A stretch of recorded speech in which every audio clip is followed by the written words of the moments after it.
31,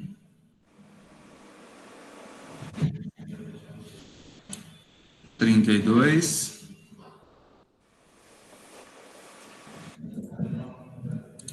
faltam 2, hein? Tá chegando, Paulo. Sugiro que você já puxe a nuvem para cá e depois, no fim, a gente atualiza ela de novo para a gente poder seguir. Puxando.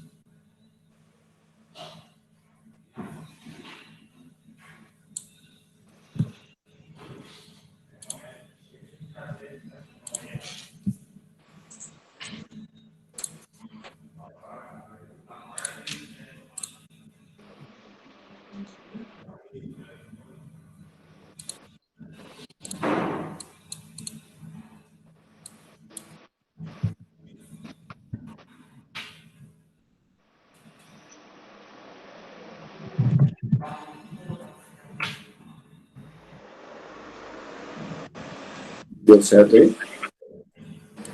Eu estou puxando a apresentação.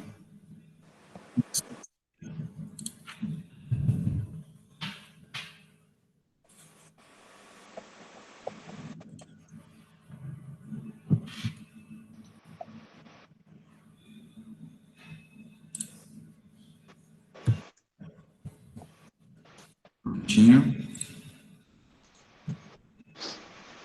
Apareceu para vocês? Acho que vai precisar atualizar. Paulo vai ter que sair da apresentação, dar um F5 e apresentar de novo.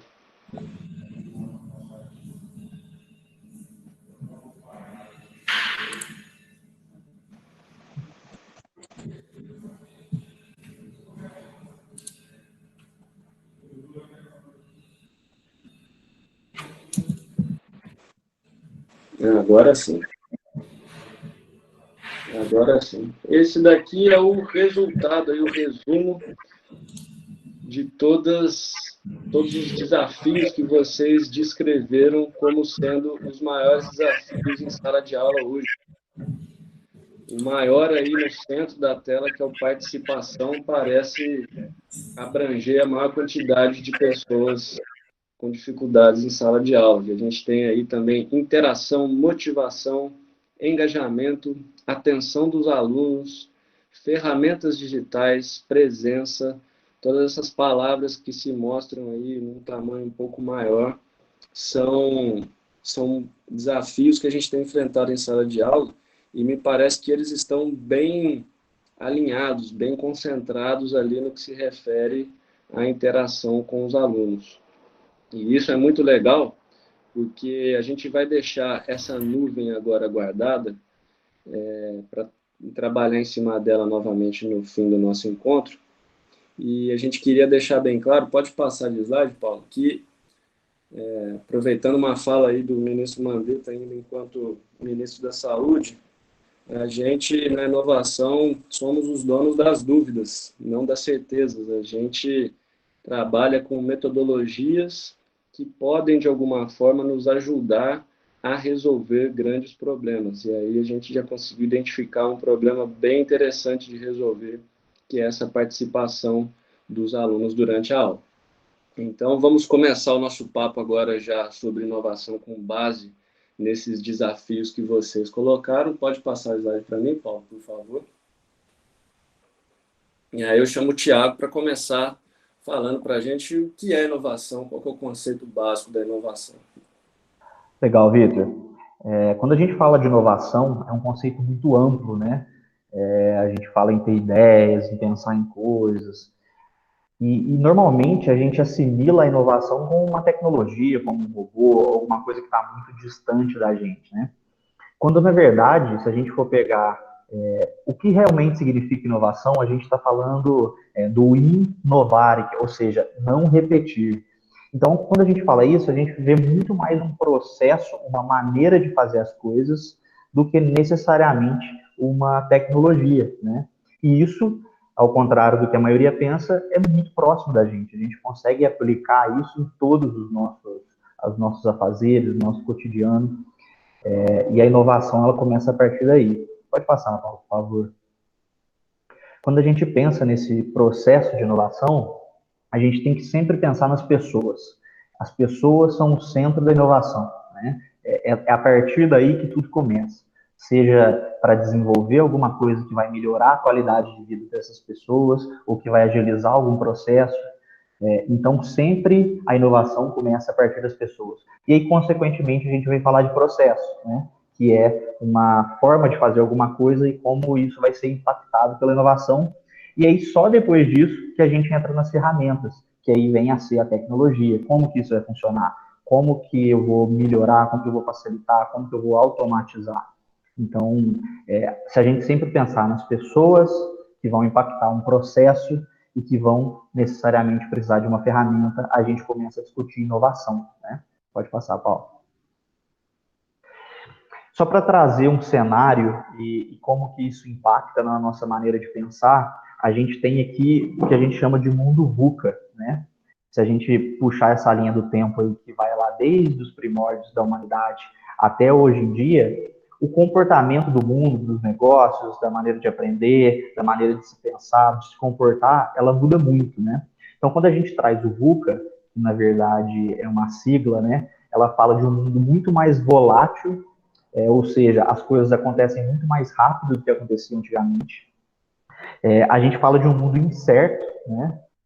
Então, não é óbvio que aquela ação que eu fazia antes vai dar na mesma reação. Então, hoje a gente tem respostas muito diferentes para qualquer tipo de ação que a gente tiver. E a gente fala de um mundo muito mais complexo, onde a gente precisa analisar muito mais dados para chegar a um resultado do que a gente precisava antes, né? E, por fim, a gente fala de um mundo ambíguo. Não necessariamente o que é preto, o que é branco é branco. A gente vê que as coisas acontecem de uma maneira muito radical, e isso impacta como a gente vive nele, como a gente desenvolve os nossos trabalhos, né? E aí, é engraçado pensar nesse gráfico louco aí que a gente está mostrando, porque ele é exatamente o contrário do processo de design. Pode passar, Paulo, por favor. Quando a gente traz um processo de design aqui, a gente começa de um processo de incerteza e a gente vai redefinindo isso com descobertas, né, com fases de aprendizagem, para depois a gente ter muito mais clareza e muito mais foco. Então, é interessante analisar esses dois gráficos juntos para ver como que a nossa atual realidade tem tudo a ver com o processo de design. Mas aí vocês perguntam para mim, mas eu não sou um designer. O designer, ele é o cara que ele senta lá e ele vai inventar coisas malucas e etc. Isso está muito longe da minha realidade. Pode passar, Paulo. E aí a gente precisa voltar a entender o que é criatividade, né? Que criatividade não é fazer arte, não é fazer coisas que são bonitas, etc.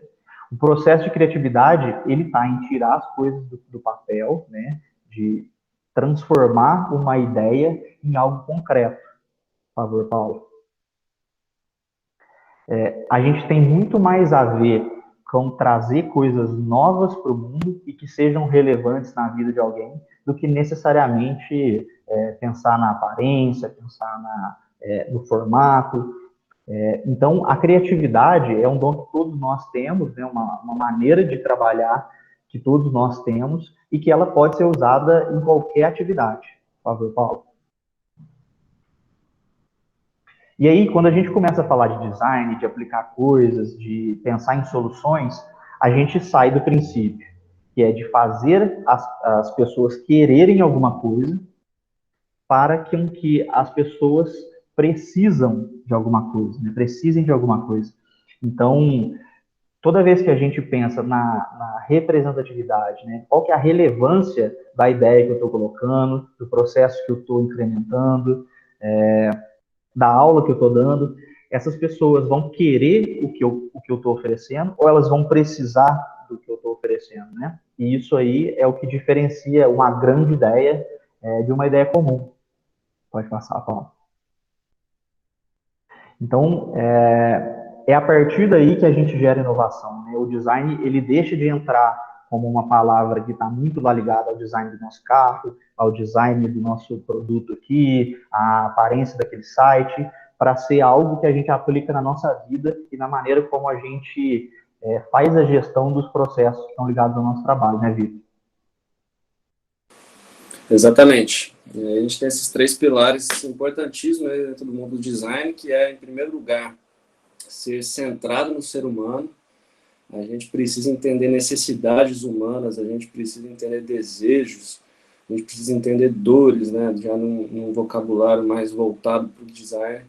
A gente precisa de colaboratividade. Então, esse é um momento onde a diversidade é fundamental. A gente tem visto aí uma série de movimentos de grandes empresas voltados para criar diversidade interna, porque os processos eram criados por pessoas muito parecidas e aí se identificavam gaps óbvios para outros tipos de pessoas que não podiam ser respondidos por aquelas que fizeram, porque elas simplesmente não sentiam as dores. Então, homens fazendo processos que vão atingir depois mulheres grávidas, jovens fazendo processos que vão atingir idosos. A gente precisa adicionar colaboratividade com diversidade nesse desenvolvimento dos projetos, dos processos, para que eles sejam de fato capazes de atender às dores de todos os tipos de pessoas. E a gente faz isso de forma iterativa. E aqui no sentido da iteratividade mesmo, da repetição. A gente precisa aprender muito com o erro. A gente não pode fazer um primeiro teste, tentar uma primeira ideia, e se aquilo não se mostrar eficiente no primeiro momento, a gente não pode desistir, a gente precisa ter muita persistência aí no sentido de fazer, prototipar, testar, aprender com o erro, fazer de novo e melhorando isso até que a gente chegue num modelo que de fato faça sentido para o maior número de pessoas possível. E com isso a gente já conseguiu, de alguma forma, pode passar para mim, Paulo, por favor?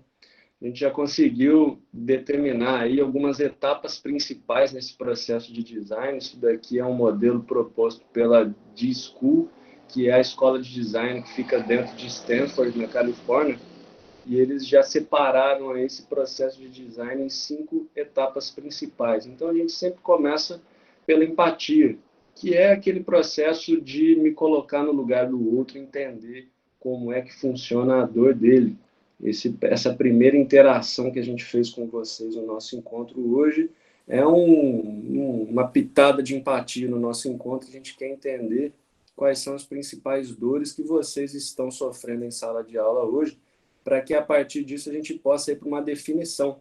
A definição é quando eu olho aquela nuvem de palavras e vejo que existem várias dores de várias naturezas diferentes, a gente precisa definir uma, e só uma para resolver, porque esse é um princípio muito legal do design. Se a gente tentar resolver todas ao mesmo tempo, a gente tem uma grande chance de fracassar. É muito mais interessante a gente definir uma e colocar foco nela, colocar energia nela para tentar fazer uma solução que seja de fato relevante.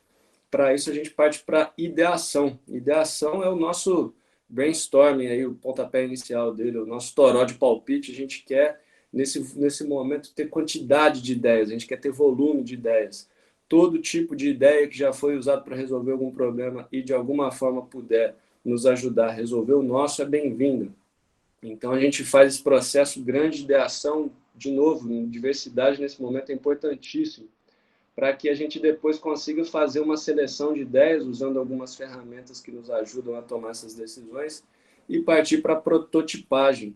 A prototipagem nada mais vai ser do que um modelo rápido e barato da solução que a gente está desenhando, para não perder muito tempo, para não gastar muito dinheiro, e para saber se ela está certa ou não, a gente faz um teste.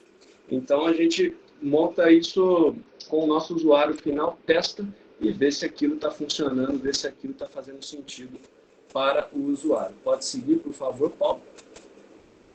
Aí a gente tem um exemplo de como que isso é desenvolvido, né? Então, eu tenho ali o desenvolvimento de um carro e ali, no primeiro momento, na primeira linha, eu tenho um modelo onde eu comecei a fazer a roda e depois eu coloquei um eixo ali entre as rodas e eu coloquei a carcaça, e somente quando eu cheguei no modelo 4 ali é que eu comecei a, de fato, conseguir me locomover, que era a minha dor primária, né? Eu faço um veículo porque eu quero me locomover de um ponto ao outro com mais velocidade. Mas não é bem assim que a gente vai trabalhar. A gente vai trabalhar seguindo essa segunda ordem, que no primeiro momento eu já tinha ali as rodas com uma tábua em cima, montando um skate, mas aí eu caía muito, eu me machucava, então eu coloquei uma espécie de um guidão em cima para me dar mais estabilidade. Depois eu já consegui colocar uma estrutura um pouco mais interessante, formando uma bicicleta, já aumentando a velocidade e a eficiência do meu deslocamento. Coloquei um motor nessa bicicleta e gerei uma moto, dando ainda mais velocidade até, de fato, chegar num veículo que me transporte de um local a outro com o máximo de segurança, com o máximo de conforto, fazendo com que esse processo de iteração seja eficiente e já entregue valor para o usuário em todas as etapas. Pode passar, por favor, Paulo? E aí, uma coisa muito interessante que a gente vai falar, a gente já tem usado o termo dores, e ele também tem aí o primo de primeiro grau, que são os ganhos. O que são as dores? As dores são necessidades fundamentais do usuário, enquanto os ganhos são benefícios e comodidades. Então, a gente tem alguns exemplos aí. No pré-Covid, que era um tempo onde a gente se locomovia com grande frequência, o Uber ele funcionava como uma espécie de um analgésico para a gente, né? A gente tinha a dor ali da locomoção, transporte público nem sempre tão agradável, ter um veículo próprio nem sempre tão barato. O Uber se encaixava muito bem ali naquele gap ali criado pelo mercado e resolvia a nossa dor de locomoção dentro da cidade. Enquanto o Google Meet era um ganho. A gente estava tão acostumado a fazer reuniões presenciais, a bater um papo no cafezinho ali, e que o Google Meet, de vez em quando, nos servia como uma espécie de uma vitamina. Eu estava tão acostumado a ir até as pessoas e falar com elas, mas, de vez em quando, eu podia me manter no mesmo lugar para usar ali o Google Meet e fazer uma reunião à distância. Então, era uma espécie de uma vitamina ali, ele não resolvia nenhuma dor específica minha, ele não cumpria nenhuma necessidade fundamental minha, mas ele me oferecia ali uma comodidade de vez em quando não precisar ir até outra pessoa para falar com ela. Mas, em março desse ano, chegou aqui no Brasil o coronavírus e mudou esse cenário, ele inverteu a ordem das coisas. Então, hoje, o Google Meet é um analgésico, a gente já não consegue mais se locomover com tanta facilidade, a gente tem restrições aí de encontros, de comportamentos ali sociais, e o Google Meet nos serve para tudo. A gente está trabalhando agora com ele, a gente vai estudar com ele, a gente vai falar com a nossa família com ele, com nossos amigos, e aí ele supre a necessidade fundamental da socialização. Enquanto o Uber, a gente já não precisa mais tanto sair assim, né? Então, em momentos onde, de alguma forma, eu preciso me locomover ao longo dessa quarentena, eu pego o Uber e ele me oferece uma comodidade, já que eu tenho resolvido 90% das minhas necessidades pela internet dentro de casa. Faz sentido esse conceito para a gente entender o que significa dores e ganhos dentro desse mundo das startups e da inovação? Eu queria pedir agora para vocês o seguinte, pode passar, por favor, Paulo?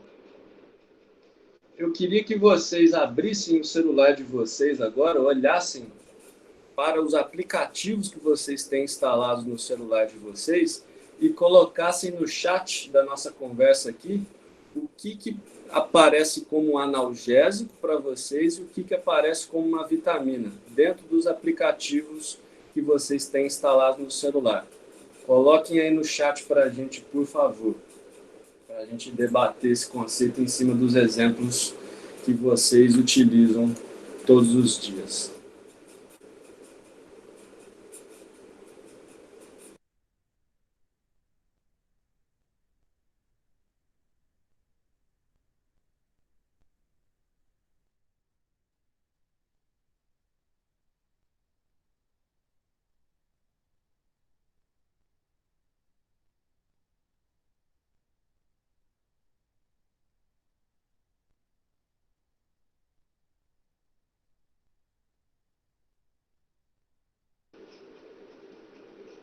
Vamos lá, deixa eu ver o que está chegando aqui de resposta para a gente. Aplicativo bancário vai aparecendo aí como o analgésico principal, o WhatsApp também. Aplicativo bancário hoje é um analgésico sensacional, né? A gente não se vê mais pegando fila para pagar conta, sacar dinheiro, a gente consegue resolver tudo pelo aplicativo do banco. E aí, de vitamina, lojas virtuais Strava, a gente estava falando do Strava hoje mais cedo. Strava, você nunca precisou dele. Você sempre andou de bicicleta ou saiu para correr sem medir as distâncias, sem registrar ali o seu trajeto no mapa. Mais uma vez que você tem isso à sua disposição, por que não, né? É legal compartilhar com os amigos ali como é que foi a corrida ou a pedalada do fim de semana, o aplicativo de yoga, lojas virtuais em geral, scanner. Hoje é impensável comprar uma máquina de scanner, né? A gente tem um aplicativo fácil que faz esse serviço no celular. O Luiz Antônio colocou o vídeo como uma vitamina. Isso é outra coisa interessante também. Nem sempre o que é analgésico para um necessariamente vai ser analgésico para outro. A gente pode ter visões diferentes de acordo com o tipo do usuário. Vitamina no Spotify, vitamina para mim. Aliás, Spotify para mim é analgésico. Sem Spotify, a vida não acontece aqui para mim. Legal demais. Acho que já deu para a gente ter uma boa visão aí do que significam esses conceitos de dores e ganhos e como é que esses aplicativos, essas empresas, na verdade, nos oferecem serviços que funcionam como analgésicos ou vitaminas. Então, vamos seguir, Paulo? E agora o Thiago vai trazer alguns conceitos já mais precisos sobre como funcionam as startups. É isso aí, gente. A gente vê muito falar sobre startup, um processo de inovação sempre esbarra numa startup. Todos esses aplicativos que vocês mencionaram aqui no chat, a maioria deles são startups. Aqui no CSWeb a gente trabalha muito com startup. Mas o que é startup? Do que a gente está falando, né? O que caracteriza uma empresa a ser uma startup? Quando a gente fala isso, a gente está dizendo, na verdade, um modelo de negócio, né? E aí a gente traz 3 conceitos que basicamente formam esse modelo de negócio. Então a gente fala de uma base tecnológica. Necessariamente as startups vão possuir alguma tecnologia que não necessariamente precisa ser digital, mas é que ela pode aplicar outras coisas. Por exemplo, outro dia eu conheci uma startup que produz tênis com papel, mas é um papel com uma nova tecnologia, que não molha, que não rasga, e etc. Então, a gente sempre vai pensar numa startup como alguma solução tecnológica. Depois disso, ela precisa ser escalável. O que é ser escalável? Suponhamos que eu tenho uma padaria e eu faço o melhor pão do mundo e o mundo inteiro quer comprar o pão que eu faço. As pessoas não vão conseguir, porque elas só vão conseguir comprar a quantidade de pães que eu consigo produzir, né? Então, talvez eu atenda 50, 100 pessoas por dia, mas eu não consigo vender pão para o mundo inteiro. E o modelo escalável é justamente o contrário. É quando a gente pensa num aplicativo que pode ser baixado em Varginha, em Pouso Alegre, em Cataguases, em Paris, no mundo inteiro, por qualquer pessoa que seja. Então, isso faz com que o meu negócio seja escalável. E por último, talvez aí a questão mais importante e a característica mais marcante de uma startup é resolver dores específicas. Quando a gente fala em resolver dores específicas, a gente subentende que pessoas no mundo inteiro são diferentes, têm necessidades diferentes, características diferentes, e que cada uma delas tem dificuldades no seu cotidiano.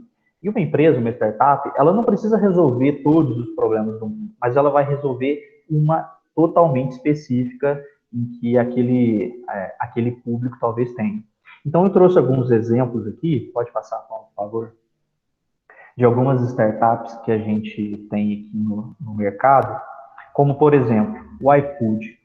Eu tenho certeza que todos aqui conhecem que o iFood é uma plataforma que o que ela fez? Ela entendeu que era um saco você ficar indo lá no cardápio. Você lembra do cardápio de papel que a gente recebia da lanchonete ou da pizzaria, e a gente ficava escolhendo ali o que a gente ia pedir. Hoje o iFood nos dá tudo isso na palma da mão, com todos os estabelecimentos da cidade, e facilita o processo de você pedir um jantar, de pedir uma comida fora, né? Então, essa é a dor que o iFood resolve. A gente tem a Take Now, não sei se alguém aqui já ouviu falar, se já ouviu, pode colocar aqui no chat. A Take Now é uma plataforma de venda, ele é voltado para o público feminino. E qual que foi a sacada que eles tiveram? Eles entenderam que a maioria das compras que a gente faz pela internet, ela é por impulso. Ou seja, qual que é o negócio deles? Eles pegam as peças de roupa, né, que seriam vendidas numa loja comum, e ela cria um anúncio que vai durar 1 minuto só na tela. Se você não comprar nesse 1 minuto, ele passa, você não vê essa peça mais. E aí esses preços eles costumam ser abaixo do mercado para que você tenha esse sentimento de querer comprar, né? Então ele conseguiu com que as pessoas credenciadas lá vendessem muito mais nesse processo de compra por impulso. A gente tem o Hotmart, que é uma plataforma de serviços digitais online. Então a gente já tinha há bastante tempo Submarino, Americanas, Amazon, onde a gente fazia as nossas compras. Mas essas plataformas não davam suporte a produtos online. E aí as pessoas que vendiam produtos, serviços pela internet, sentiam essa necessidade de um produto de uma plataforma mais específica. Então daí nasce o Hotmart, que oferece todo o suporte para que você possa vender o seu produto online. Nós temos o Nubank, que revolucionou o mercado financeiro, fazendo com que eu não precise ir no banco, eu não tenha que ter uma conta no banco para poder ter um cartão de crédito, para poder ter uma conta e manter o meu dinheiro, né? Então, o Nubank, ele simplifica o processo de gestão do seu dinheiro e gestão do seu cartão de crédito, fazendo com que você não precise ir lá no banco. E aí a gente tem o PicPay, que também é financeiro e que possibilita essa gestão de compras de um lugar só, né? Faz com que eu tenha ali como se fosse uma carteira digital. Então, reduz o processo de eu ter que ficar fazendo cadastro em várias coisas. A gente tem o GluePay, que ele oferece a possibilidade de você fazer uma compra no cartão de crédito sem ter cartão de crédito. Então, você compra lá no site normal, ele vai emitir um boleto para você pagar, ou seja, eu consigo comprar pela internet se eu não tiver um cartão de crédito. Isso é super legal. E a gente tem 2 startups que eu trouxe aqui, que elas são incríveis e elas têm uma coisa muito interessante, que é o fato delas estarem em Varginha, elas são de Varginha. Então, as startups não estão tão longe assim da gente, elas acontecem todos os dias. Então, eu tenho o iPass, que é um processo de venda de ingressos online para eventos, para lives, para o que quer que seja. Ele otimiza esse processo de comprar um ingresso para um evento. E o Simplifica Fretes, que ele trabalha para empresas, onde você consegue, através da plataforma deles, identificar qual que é o caminho mais barato, qual que é o fornecedor mais rápido para fazer esse processo de logística, né? Então, a gente vê startups de várias formas que solucionam dores específicas. E se ela consegue solucionar uma dor, aquele cara que tem aquela dor vai ser um usuário a qualquer custo, né? Um usuário fiel, né? Pode passar, Paulo, por favor. Mas aí a gente volta para o conceito de educação, né? Como é que isso funciona dentro da educação? Eu trouxe aqui alguns exemplos de startups que também melhoram o processo educativo. Então, eu tenho aqui o Descomplica, que é uma plataforma que ela funciona para que o aluno tenha conteúdos voltados à prova do Enem. Então, tudo que ele precisa ali em termos de redação, você tem lá o cara que, através dessa plataforma, vai corrigir a tua prova para você estudar. A gente tem o Cantum, que é uma plataforma de capacitação de professores através de ferramentas digitais, e ele aproxima o professor dessa revolução digital que a gente vem passando, né? A gente tem a Brain Academy, que nada mais é do que uma escola que desenvolve não habilidades hard skills, né, habilidades técnicas, mas atividades socioemocionais que vão complementar essa bagagem e vão fazer com que aquele aluno tenha características que o mercado possibilita, como liderança, saber trabalhar sob pressão, enfim, negociar conflitos, né? E a gente tem a Udemy, que é uma plataforma de cursos que também unifica tudo num lugar só, talvez seja aí o iFood dos cursos, né, da educação, onde através de uma plataforma a gente consegue curso que a gente quiser por um preço acessível, e isso dinamiza e facilita o acesso à educação para quem antes não tinha, né? Então isso é super legal também. Paulo, por favor. E aí, gente, como é que o UNIS funciona? Como é que o UNIS está inserido nesse processo de inovação, né? A estrutura organizacional do UNES dentro dessa forma nova de trabalhar. Pode passar. A gente começou a aplicar um conceito, isso começa a ficar um pouco mais técnico, mas é um conceito criado pela McKinsey, que é uma consultoria, né, uma das consultorias mais importantes do mundo, onde eles trazem um modelo de como olhar para o seu negócio, né? E é isso que o UNES tem feito aqui. Então, ele traz o H1, que é o core business de uma empresa, como que o negócio da empresa, que no caso do UNES é a educação, né? É o que mantém os negócios funcionando. A gente tem o H2, que é os novos negócios que o mercado nos oferece. Então, a gente fala primeiro no H1 de olhar o que está acontecendo aqui dentro, e no H2 de olhar para fora. O que tem a ver com o que eu já faço, mas que eu posso fazer diferente, o que eu posso agregar dentro do meu negócio. Esse é o H2. E o H3, que é a experimentação, ou seja, aquilo que eu vou fazer para lá na frente, talvez entrar como um novo H1 de uma forma nova, né? Que pode matar o que eu faço hoje para me dar novas possibilidades. Eu gosto de dar um exemplo de H3 aqui, depois o Vitor vai mostrar para a gente como que isso funciona na prática aqui, mas só para a gente entender. Há muitos anos atrás, a Kodak, ela era líder mundial em produzir filme para fotografia. Tenho certeza que a maioria aqui usou filme da Kodak de uma vez. E a Kodak era líder total. E aí um dia o engenheiro da Kodak chegou lá para o chefe dele e falou, olha, eu desenvolvi uma tecnologia nova aqui, que é uma câmera fotográfica que tem um sensor digital, onde eu não preciso de usar filme para revelar essa foto. Aí o chefe dele falou, cara, você tá maluco? O que a nossa empresa faz? A gente faz filme. E aí você traz para mim uma câmera que não precisa de filme, você vai quebrar a empresa.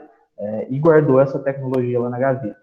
No ano seguinte, o concorrente deles colocou no mercado a câmera digital com sensor digital e hoje em dia a gente nem ouve mais falar na Kodak. Então, o H3 de alguém que vendia filme naquele momento era justamente ter uma câmera digital que mataria o seu negócio, mas que os colocaria como referência no mercado, né? E eles perderam essa oportunidade. Paulo, por favor. Então, quando a gente vê aqui como é que esses horizontes funcionam, a gente tem um gráfico que fala de potencial de crescimento, né? O valor que essas ações vão entregar, quanto ao tempo de execução e como que isso funciona. Então, a gente começa aqui no H1, onde a gente aplica a inovação incremental, ou seja, aprimorar o que a gente já está fazendo. Isso aí representa 80% do que a gente vai investir, ou seja, melhorar os processos, deixar mais barato, ser mais efetivo, atender o nosso cliente de uma maneira melhor. Quando a gente chega no segundo horizonte, é o que eu comentei, trazer as oportunidades que o mercado está oferecendo. Isso tem muito a ver com a educação, quando a gente pensa na quantidade de ferramentas que surgem todos os dias e como a gente pode trazer isso para melhorar, de repente oferecer uma coisa diferente para os nossos alunos. E no terceiro horizonte é a hora de arriscar, aquilo ali onde a gente tem um tempo muito maior, a gente vê isso lá na frente, mas o potencial de crescimento do nosso terceiro horizonte é muito forte, é muito expressivo. Então, é imprescindível que a gente olhe sempre para dentro do mercado como para fora, né, para entender quais são os nossos 3 horizontes. Paulo. Por favor. E aí, agora, o Paulo mesmo vai apresentar para a gente o H1 do UNES, como é que ele funciona, o que ele oferece e como é que a gente pode interagir com isso, né, Paulo? É isso aí. Bom, pessoal, em relação ao H1 do UNES, né, como vocês viram aí até agora, a gente está falando principalmente de melhorias incrementais para coisas que a gente trabalha no dia a dia, seja no administrativo ou seja no acadêmico, né, falando aí direto de melhorias relacionadas aos nossos alunos, aos nossos professores e tudo mais.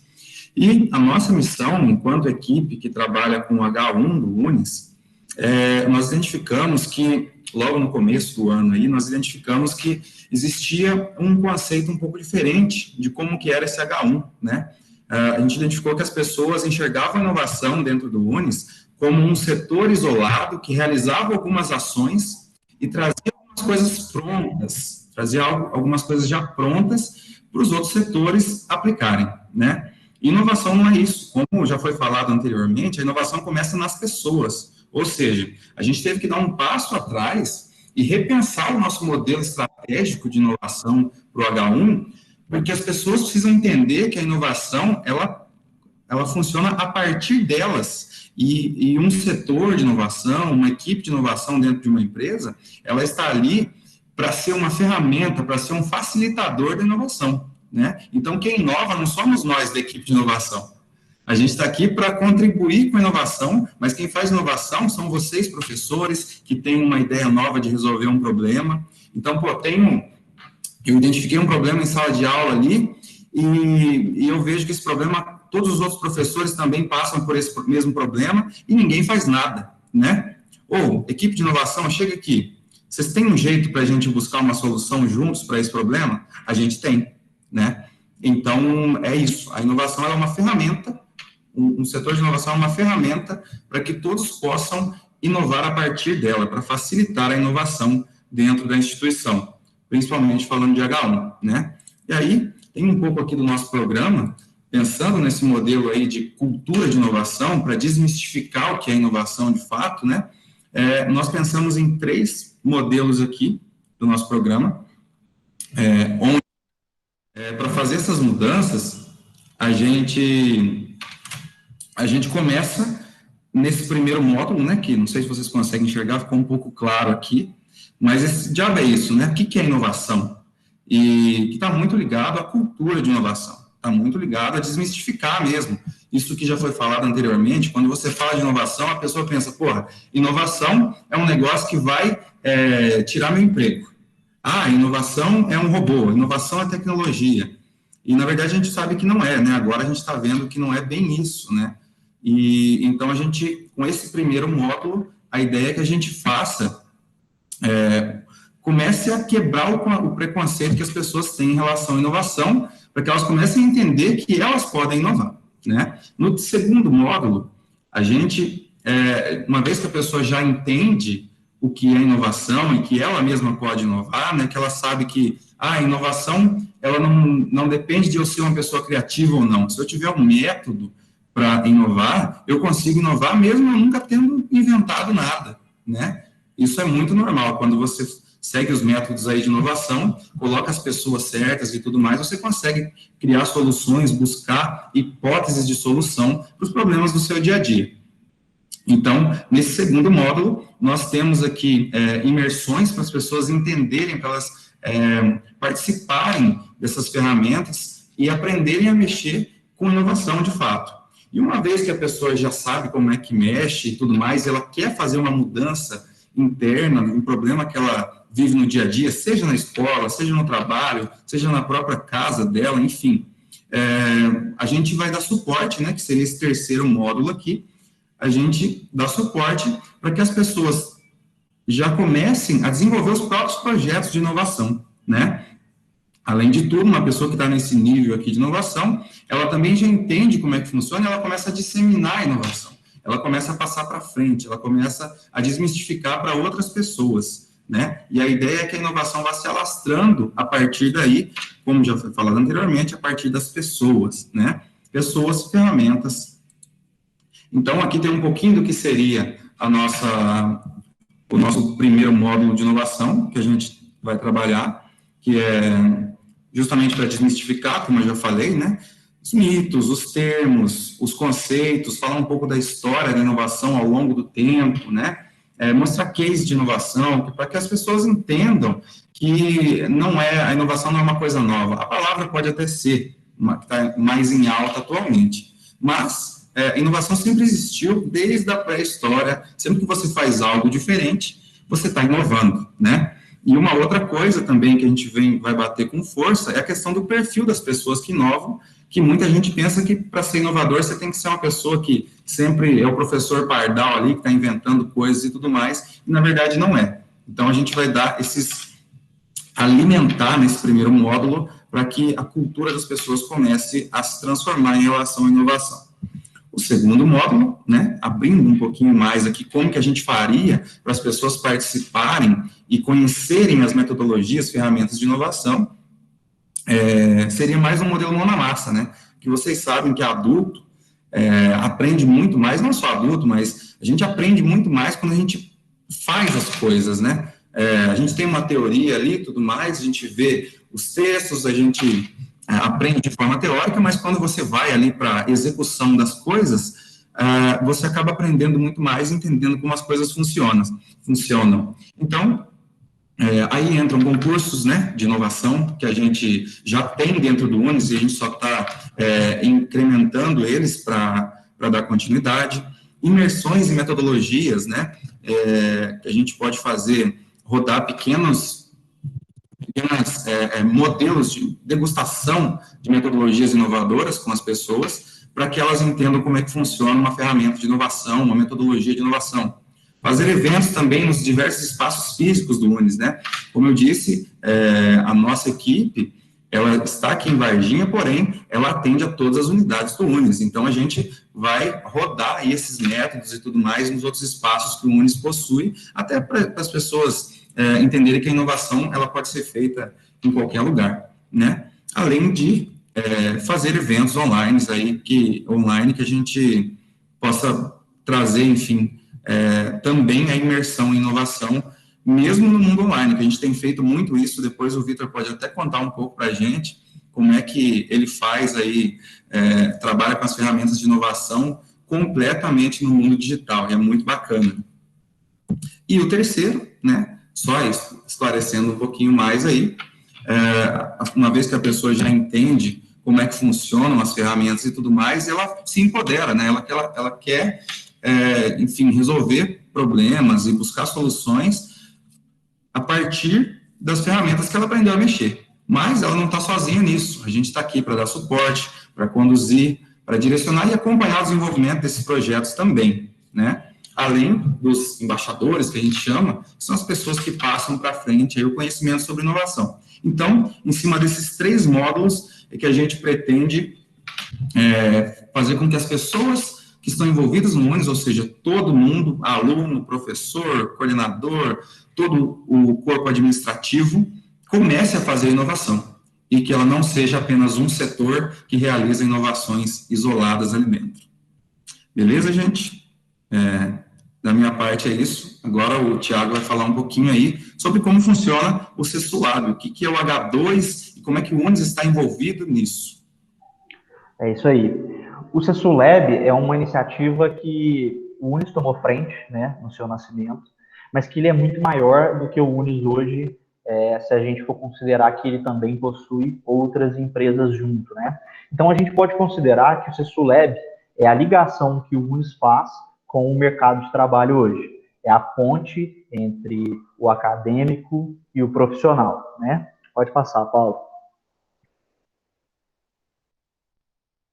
Quando a gente pensa no CESULAB, na verdade, a gente está falando de um ecossistema de inovação, né? O que é um ecossistema? Se a gente for pensar que para inovar, né, num contexto de sociedade, a gente precisa de vários atores trabalhando em conjunto, a gente fala de um ecossistema, ou seja, a gente tem as empresas, que são empresas estabelecidas, que possuem recurso e que vão nos dar algo muito valioso, que é o que a gente chama de dor. O que essas empresas sentem no seu cotidiano como dores e que precisam ser resolvidas? Lembra quando a gente falou das startups que solucionam dores específicas? A gente está, nesse caso, falando das dores das empresas. Então, eu pego aqui um UNES, por exemplo, que tem um processo difícil lá, um problema que ele não consegue resolver, seja ali na captação de alunos, seja na maneira como dar aulas durante a pandemia, por exemplo. E aí a gente traz esses problemas para serem discutidos pela comunidade, para que dali surjam negócios que vão poder solucionar essas dores específicas.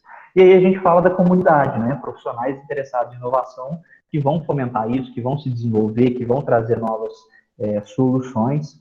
E aí a gente fala dos investidores, né? Aquelas pessoas, aqueles grupos que querem comprar novos negócios, que querem colocar dinheiro nas ações, nas operações, e eles também então fazem uma parte muito importante do ecossistema, né, que é financiar todo esse movimento.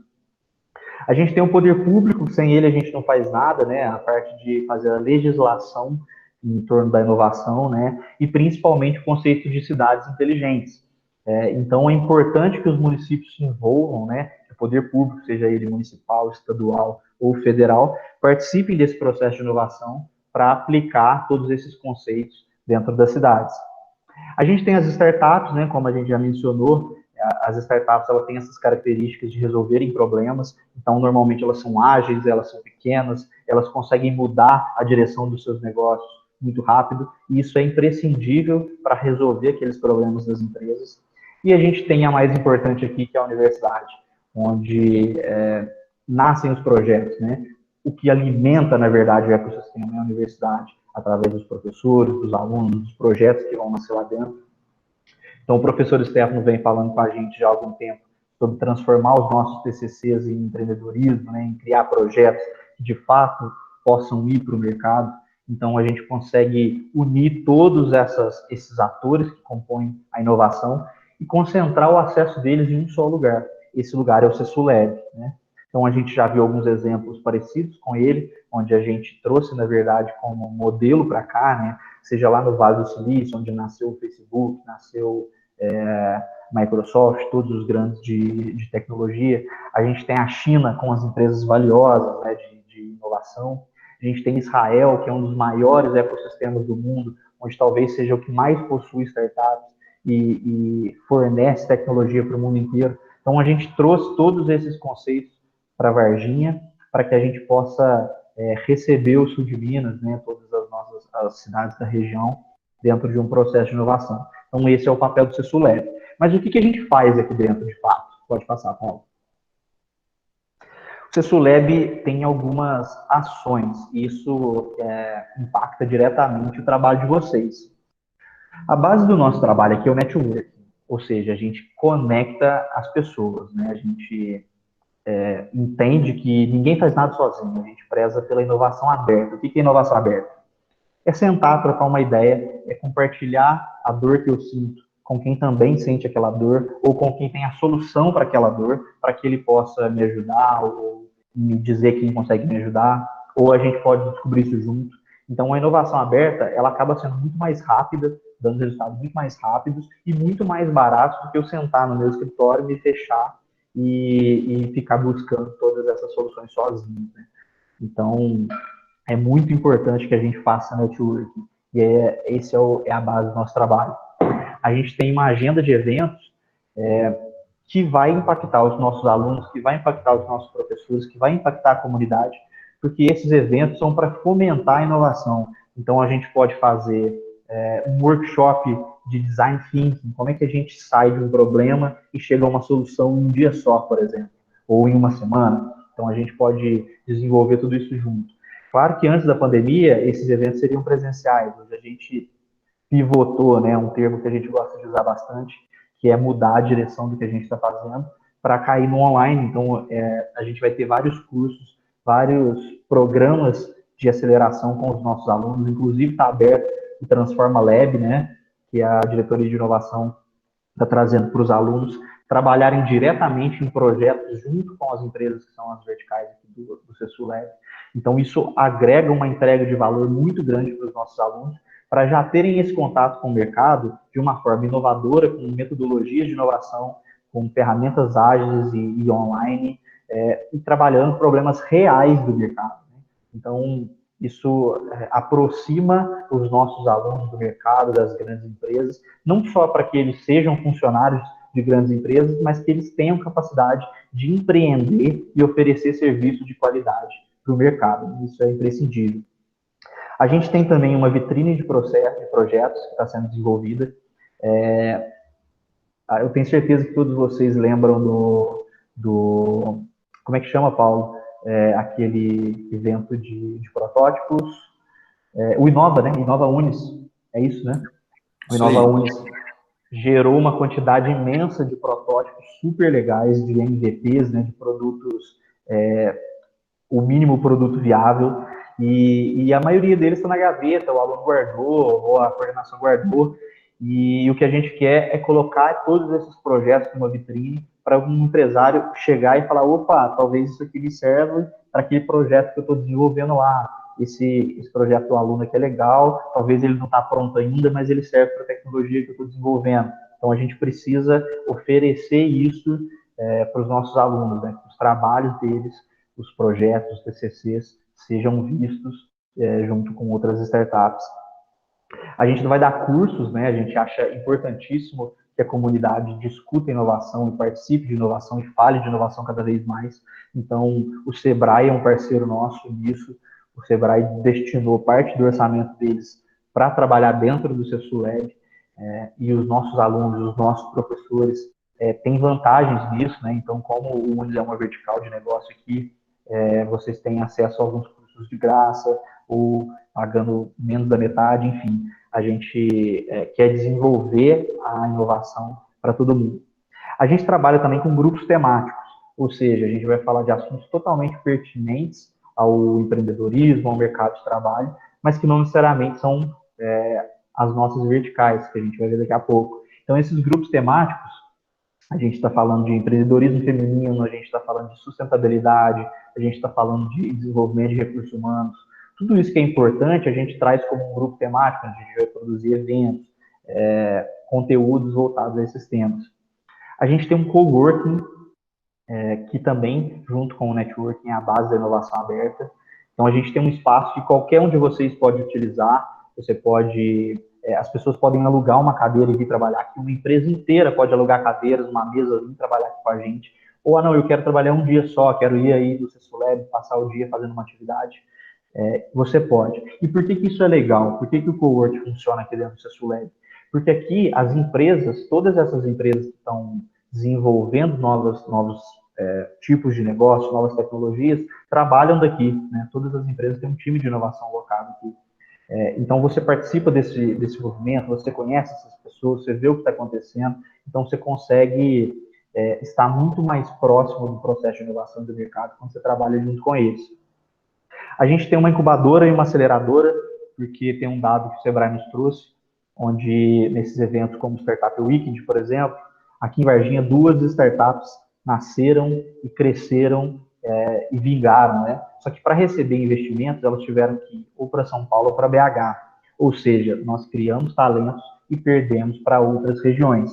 E a gente não quer isso. Então, a gente quer uma incubadora para fazer com que essas pequenas empresas, essas startups que estão surgindo, os projetos que os nossos alunos vão desenvolver se tornem negócios, sejam viáveis, tenham uma saúde financeira, e que depois a gente possa acelerar, fazer com que eles ganhem corpo, que eles aumentem suas vendas e que se tornem um negócio de fato lucrável e estável, né?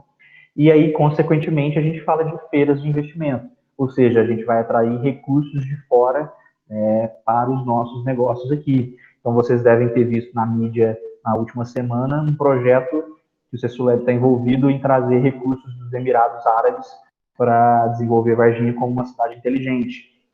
Então, isso faz parte dessas feiras de investimento, de organizar os nossos projetos de TCC e trazer aqui para que investidores, para que empresários possam ver esses projetos e se interessar ou não, né? Pode passar, Paulo, por favor. E aí a gente traz as empresas que compõem o ecossistema do CESULEB, né? São as grandes empresas que lideram uma área, um segmento de trabalho. E aí por que a gente fala de vertical? Porque quando a gente pega essas grandes empresas que lideram esse segmento, elas têm possibilidade de ampliar os negócios daqueles que vão chegar debaixo dela. Então, por exemplo, a Minasul é uma empresa que trabalha no agro e possui 8.000 cooperados. Se um aluno, um TCC, chega com um projeto que está relacionado ao agro e que ele pode contribuir, ele tem 8.000 cooperados para poder aplicar aquele negócio e testar essa característica que ele está aplicando, essa capacidade de resolver problemas. Então, se ele consegue, ele ganha em escala de uma maneira muito fácil, muito rápido. Ou seja, ele corta um caminho imenso que é ter acesso ao grande player do mercado. Então, a gente está falando de negócios muito mais rápidos, emergentes, muito mais sólidos, para que eles aconteçam mais rápido. Então, eu vou ler todos aqui para a gente. Nós temos o Grupo Unis como líder da vertical de educação. Nós temos o Porto Seco Sul de Minas como líder da mobilidade urbana. Nós temos as lojas Edmil no varejo. Cicobi Credivar na fintech, que é a área tecnológica das finanças. Nós temos a Minasul no agro. Aqui uma novidade, né? A gente tinha a Rede Nova na vertical de saúde, e agora a gente traz mais a Unimed intrafederativa compondo essa vertical de saúde. Então, a gente tem a área de atuação de farmácias, né, de logística, de mercado, com os hospitais, com as clínicas, e a gente consegue completar toda essa gama de saúde. A gente tem a diretriz na tecnologia, a gente tem Comex e Supply Chain com a Interaduaneira e a Exim. Para quem não conhece, a Exim é uma startup que nasceu dentro da Interaduaneira, a gente chama isso de um spin-off, né? Quando a gente faz um projeto, ele acaba se transformando numa segunda empresa. Então, eles lideram junto com o exterior, Supply Chain.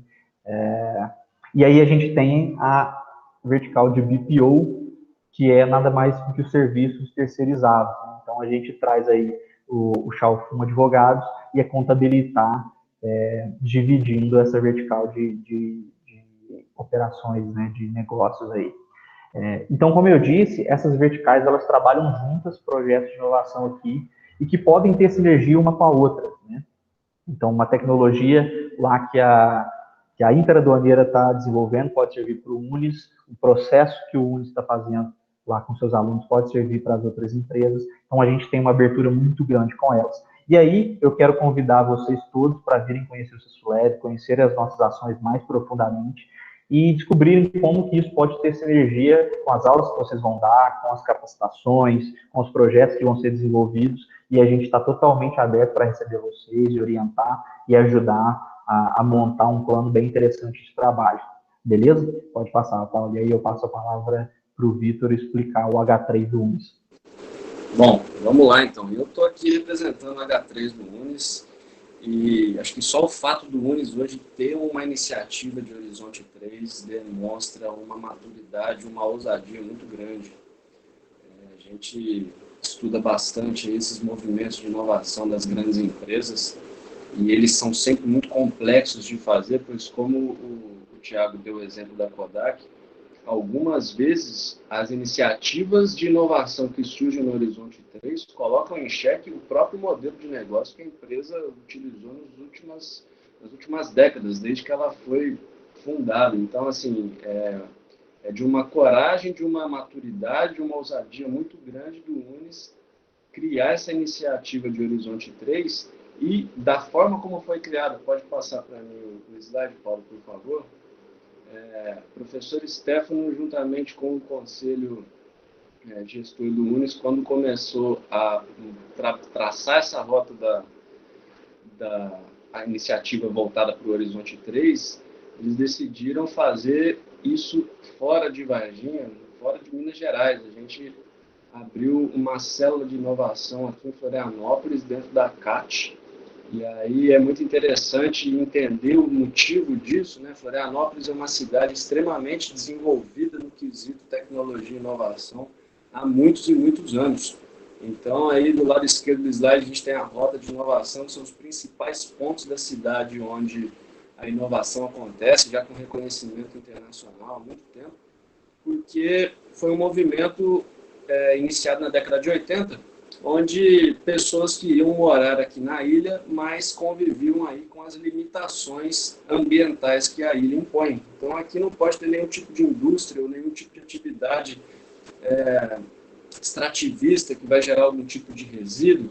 E aí, peraí, Débora, deixa eu ver se eu consigo melhorar o áudio aqui. Vou colocar um fone de ouvido. Só um minuto.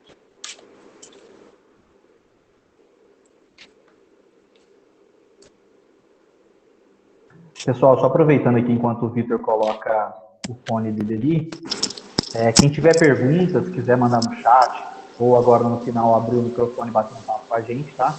A gente está à disposição. Beleza, obrigado, Thiago. Vê se melhorou o áudio agora aí. Posso seguir? Beleza, obrigado, Débora. Então, o que aconteceu foi isso. A gente, Florianópolis viu que existia uma demanda por uma economia mais ativa aqui dentro da ilha, mas os modelos clássicos industriais não permitiam desenvolver novas atividades aqui por questões ambientais. E na década de 80 houve o início de uma parceria que nasceu das universidades. Aqui a gente tem a UFSC, que é a Federal de Santa Catarina, e a UDESC, que é a estadual. e na época eles fizeram um convênio com o governo do estado e a prefeitura municipal para criar incentivos tributários que pudessem trazer aí investimentos externos para fomentar a tecnologia na região. E isso fez com que Florianópolis se desenvolvesse antes de todas as capitais brasileiras. A gente já teve a oportunidade de participar de alguns eventos aqui em Florianópolis desde o ano passado, onde a gente conversou com pessoas que fazem essa função do Thiago hoje, gerente de comunidade, há mais de 30 anos. Então, viram grandes empresas do Brasil crescerem, já abrigaram grandes projetos de grandes empresas multinacionais, e isso faz com que aqui seja um ambiente muito fértil para criar esse tipo de projeto. Por isso que o UNES decidiu abrir uma célula aqui, a gente fica dentro da CAT, que é um dos pontos principais aí de inovação de Florianópolis, e aí com isso a gente tem tanto a oportunidade de usufruir desse ecossistema, né? Infelizmente agora a gente acaba perdendo ali o improvável dos encontros presenciais, que a gente acabou aproveitando bastante ainda antes da pandemia, mas a gente tem aqui uma rede de contatos muito forte dentro da inovação, que nos permitem importar várias soluções, nos contaminar no bom sentido com toda a mentalidade que impera por aqui, e também levar esse tipo de conceito para o UNES de um modo mais personalizado, digamos assim. A gente consegue entender de que forma a gente pode inserir inovação e tecnologia do UNES das mais diversas formas possível, somente por estar aqui. Pode seguir para mim, Paulo. E o que nós temos feito aqui em primeiro lugar, a gente tem 2 objetivos aqui principais com a célula de inovação. O primeiro deles é desenvolver novos negócios, né, seguindo a teoria do Horizonte 3. Então, a gente está buscando novos negócios, novas tecnologias, novos formatos de interagir com esse mercado de educação. E o que a gente desenvolveu até agora é a Bertô. A Bertô é uma startup de soluções educacionais para o público 50+. E a gente chegou nessa proposta aí, nesse formato de negócio, com base em pesquisas que foram realizadas aí ao longo do primeiro semestre, que nos mostraram uma série de argumentos interessantes para atender esse público, né? A gente teve aí no ano passado uma alteração importante na Previdência brasileira, que vai fazer com que os trabalhadores precisem ficar mais tempo no mercado de trabalho. A gente está vendo aí uma inversão da pirâmide etária muito importante no Brasil. Até 2050 a gente vai ter mais da metade da força ativa de trabalho do Brasil acima dos 45 anos de idade.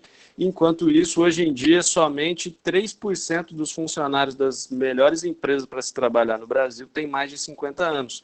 Isso denota que aí a gente vai ter uma dor cada vez mais latente para a capacitação contínua de profissionais nessa faixa etária. Então, o nosso propósito, enquanto Bertô, é proporcionar essa realização e o protagonismo na era digital para profissionais com experiência de forma prática, cultural e adaptável.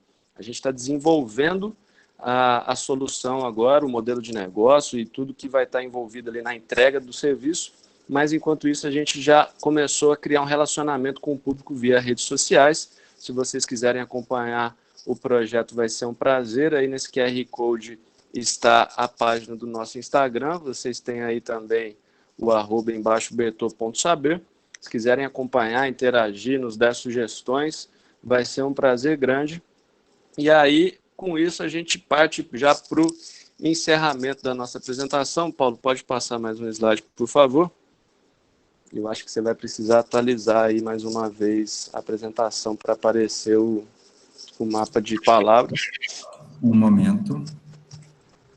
A gente queria perguntar para vocês como é que a inovação, com base nesses 3 horizontes que a gente mostrou, mais os conceitos iniciais, pode ajudá-los de alguma forma a resolver essas dores que vocês nos contaram no início do nosso encontro, com o foco principal ali na participação dos alunos, com foco ali na interação, no engajamento, na atenção deles.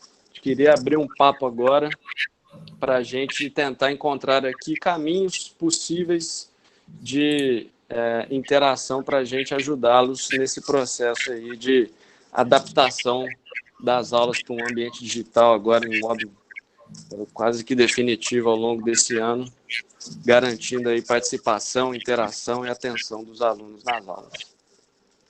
Deu certo aí? Apareceu? Deu certo, agora está na tela. Obrigado.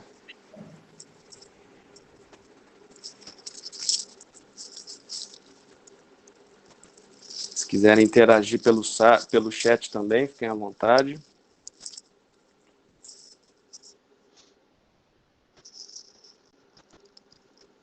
Se tiverem alguma dúvida em relação a tudo que a gente trouxe aqui também, algum comentário, alguma curiosidade, essa é a hora para a gente bater um papo sobre tudo que trouxemos aqui hoje.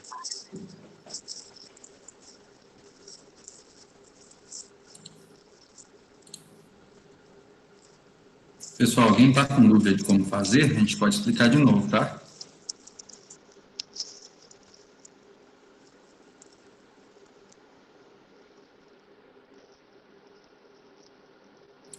Começaram a aparecer aqui umas respostas bem legais.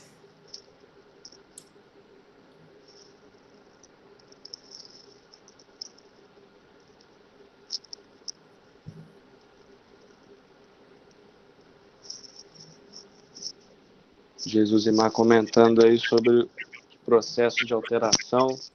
Se refere a esses processos em relação à instituição, Jesusimar?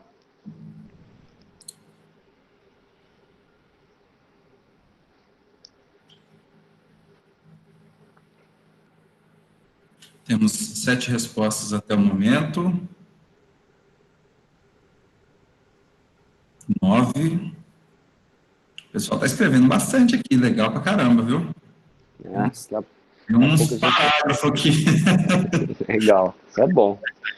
É bom. Só para ilustrar, gente, quando o Vitor mostrou para a gente lá aquelas etapas do processo de design, isso que a gente está fazendo está dentro daquela metodologia, né?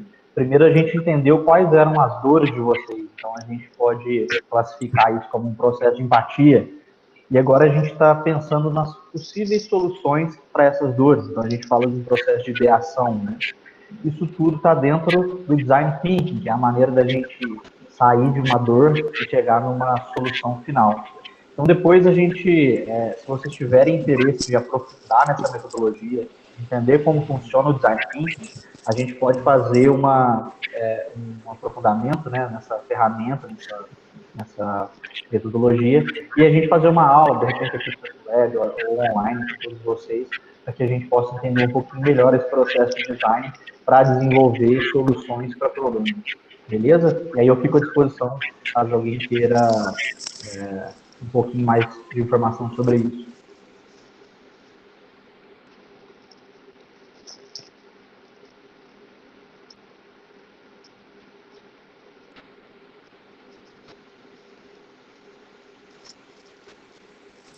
Ô Paulo, acho que seria legal você deixar compartilhada a tela onde está se formando a nuvem de palavras, para a gente já ir podendo debater em cima disso.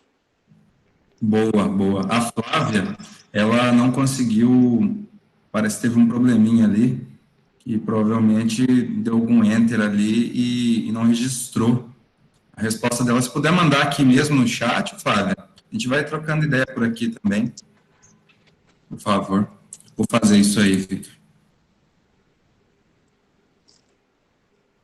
Eu posso falar? Claro, fica à vontade.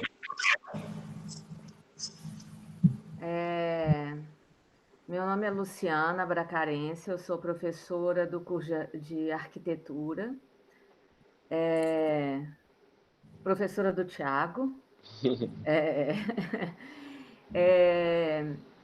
Já estou há alguns anos na universidade, já fui coordenadora do curso e agora apenas professora, né? Eu gostaria só de dar colocar minha posição com relação à situação que a gente está passando, que eu tive muita dificuldade no início para poder conseguir dar aulas dessa maneira, dessa forma remota, até porque eu sou muito intensa, o Thiago sabe disso, eu sou muito intensa e eu gosto de sala de aula e de estar com os alunos e tudo. Mas eu acho que o que a universidade está fazendo, eu acho que é a coisa mais correta. A gente está afastado por questões assim.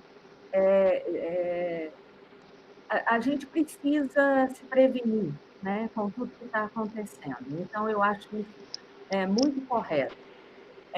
Isso eu falo em nome de ser professora. Em nome do Conselho de Arquitetura e Urbanismo, que eu sou conselheira, a gente vê que o curso de arquitetura não é uma forma ideal de se ter aulas à distância, mas também a gente reconhece que é necessário, nesse momento, que aconteça dessa maneira. E aí, então, a gente tem que se reinventar, né? Essa acho que é a palavra que a gente precisa. Isso eu estou contextualizando, por ser professora de história e tudo, eu sempre faço isso. Uhum. A minha preocupação é no acesso que os alunos têm com relação à internet, a sinal. Essa é a discussão que eu coloco aqui, né? E aí eu acho que a gente tem que pensar nisso também, porque nós temos muitos alunos que não têm condição de ter acesso, né? Então, eu fico preocupada com isso. Até aluno que já desistiu de disciplina, porque não tem acesso à internet, e aí é nesse sentido que eu fico preocupada, né? Então, acho que a gente tem que pensar nessa situação também. Esse é meu posicionamento. Obrigada. Perfeito, Luciana. Obrigado pela colocação.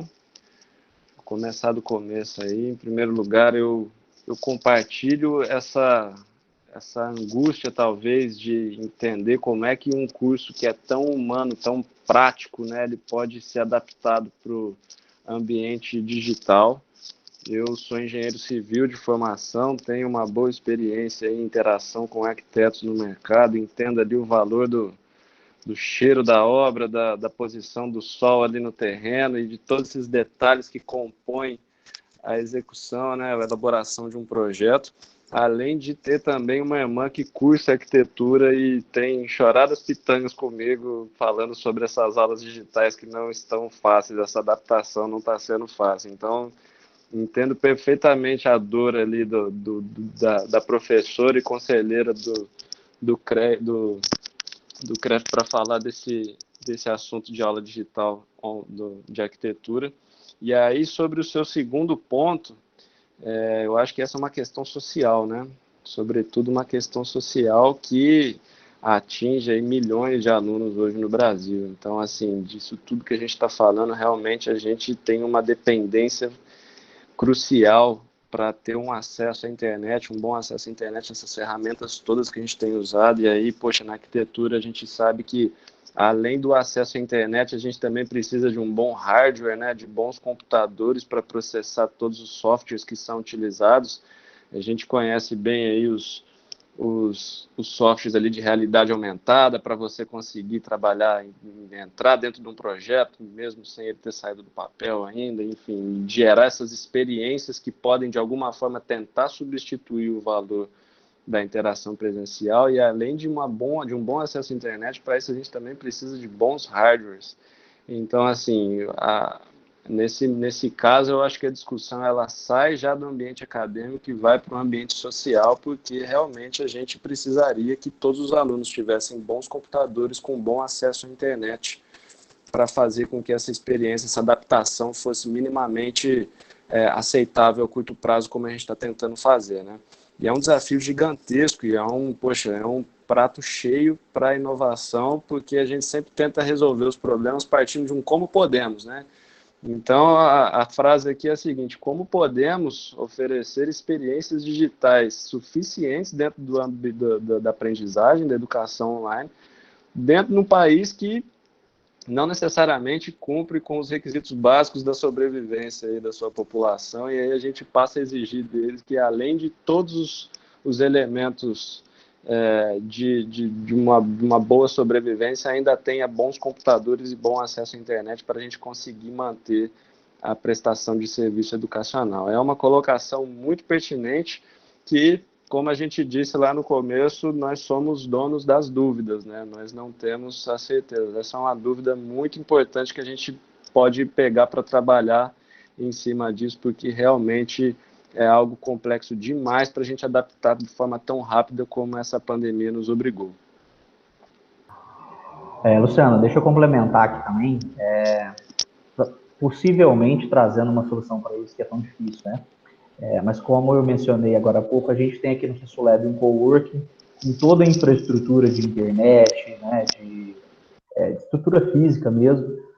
Então, se caso aconteça algum problema desse, peça que esse aluno me procure aqui, de repente a gente consegue favorecer isso de alguma maneira, oferecendo essa estrutura para ele, para que ele possa assistir essas aulas daqui e, de repente, a gente pode ver o que é possível de fazer. Tiago, posso falar? Pode, claro. Pode. Eu acho isso corretíssimo.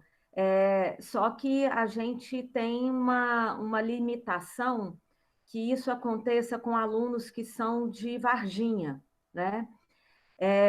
Eu tenho até uma sugestão para os alunos que não são de Varginha, mas depois eu falo com vocês em particular. Mas para a gente, eu acho que para a universidade resolver isso, né? Mas isso que você está dizendo é ótimo, né?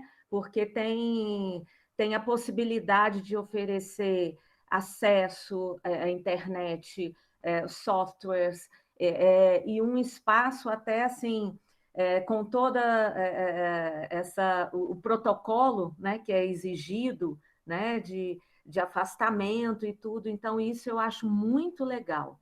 Mas a gente tem isso para quem é de Varginha. E nós temos muitos alunos de fora, e que a universidade tem que pensar nisso também, né? Nos alunos que estão fora, né? Mas eu acho assim, para falar a verdade, eu tenho até contatos com outras universidades, e eu acho que o UNES está se despontando em termos de atendimento nesse momento que a gente está passando toda essa dificuldade, né? Eu acho que uma universidade particular que está repensando completamente a sua vida acadêmica, né? De uma forma, eu acho que correta e com uma certa evolução nesse sentido, né? Em que outras estão paradas, né? E que o UNES está repensando e tá mandando ver. Então, é nesse sentido. Agora, aí depois eu posso falar com vocês uma sugestão que eu tenho com relação aos que não estão na cidade de Varginha. Tá joia?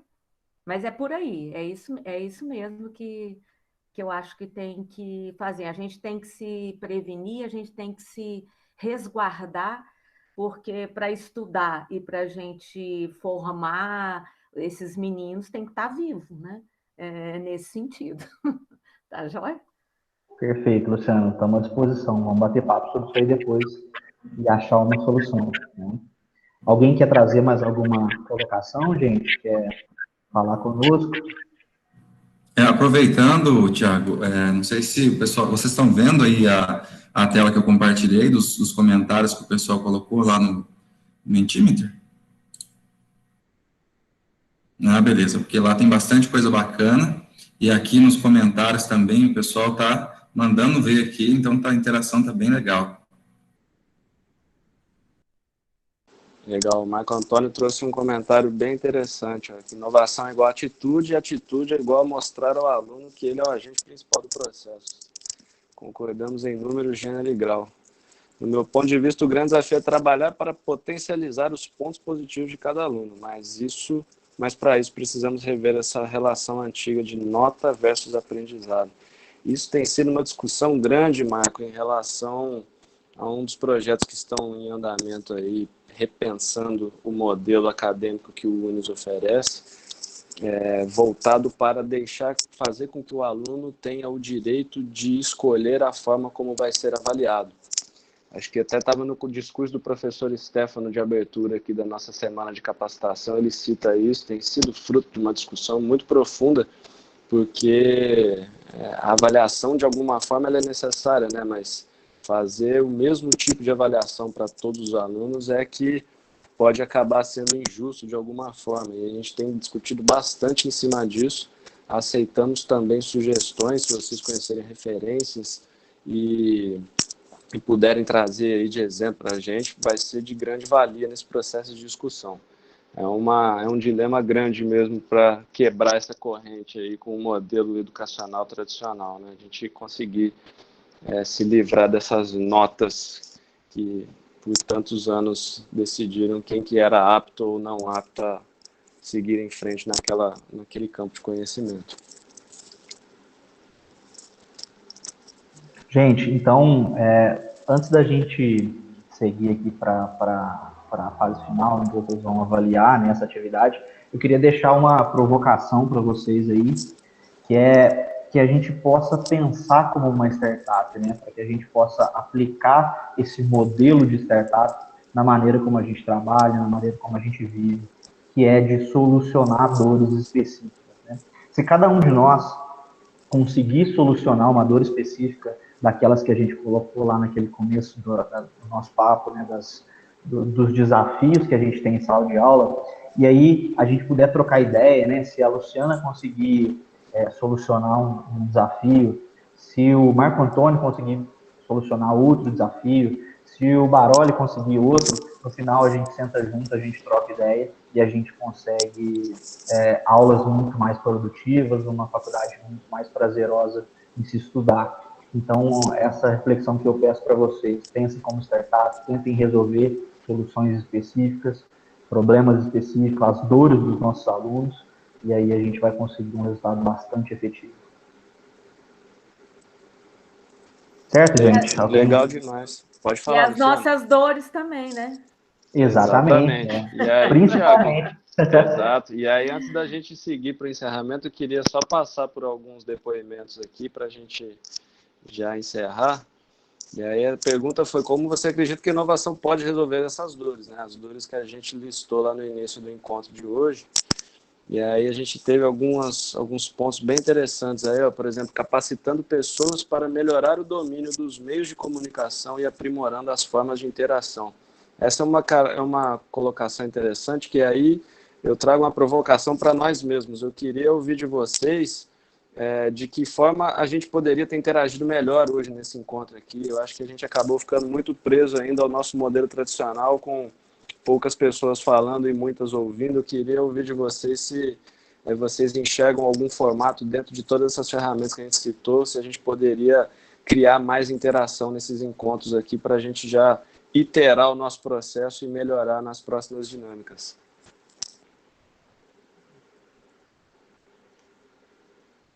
Complementando aí, né, a provocação do Vitor, algumas das respostas ali, né, das opiniões que estão ali no Mentimeter, dizem que sobre capacitação em ferramentas de inovação. Vocês acham, e aí vocês podem escrever aqui no chat mesmo, tá? Quem quiser dar opinião, vocês acham que seria interessante a gente trazer para essa dinâmica aqui, ao longo da semana, alguma capacitação de alguma ferramenta de inovação que vocês possam utilizar em sala de aula depois, ou vocês acham que é muito pesado para esse tipo de dinâmica aqui, uma vez que vocês estão tendo capacitação todos os dias? Eita, mas já começou ali, já.